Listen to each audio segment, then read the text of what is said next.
All right, good afternoon, everyone. My name is Andrew Akins, and I'm part of Group 1, and I'm going to be discussing the Clapeyron experiment.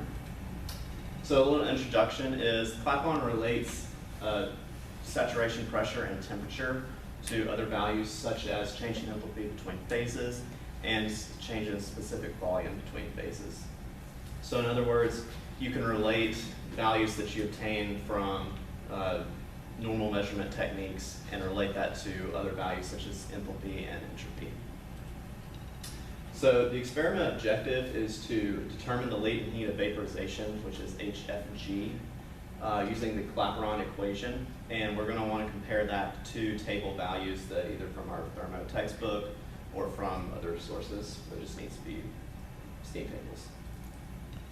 So the theory behind the equation is that the slope, the change in pressure saturation over the change in saturated temperature can be related to the latent heat of vaporization over the temperature times the specific volume of vaporization.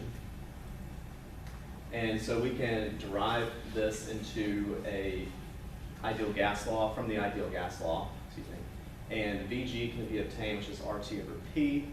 So we can substitute that in for VG, and since VF is very small, I think it's about the thousandth place, we can just neglect that, and it becomes the equation that's shown.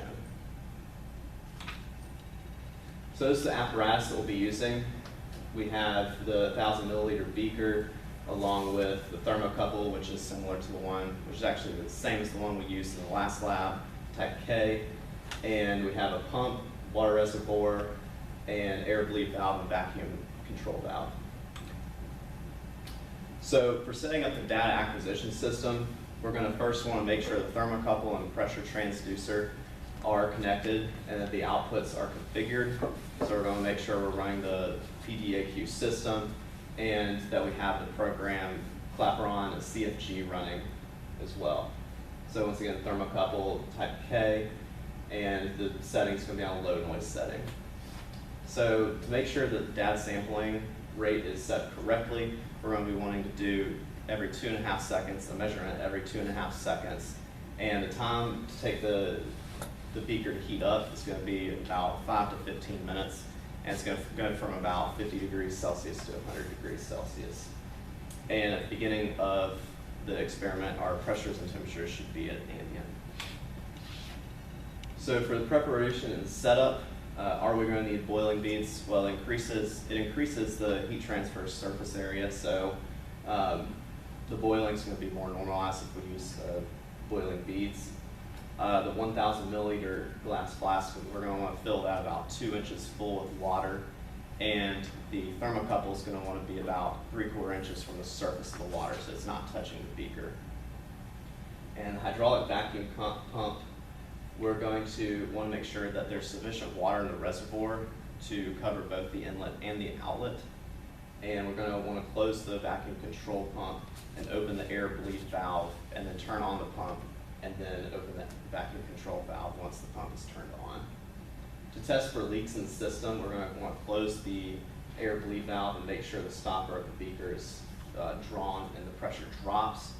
And once the pressure is very low, close the vacuum control pump close the vacuum control valve and turn off the pump. And the way to make sure that there's no leak in the system is that if there is a leak in the system, the pressure is going to rise after we turn off the pump. So in general, this is the experiment, and we're going to want to get the lowest vacuum possible and set the hot plate on the highest setting possible. And like I said before, the thermocouple should be submerged about 3/4 inch. And we're going to want to, once the water is boiling, slowly close the line to the vacuum control pump. And right before pressure reaches atmospheric, we're going to open the air bleed valve.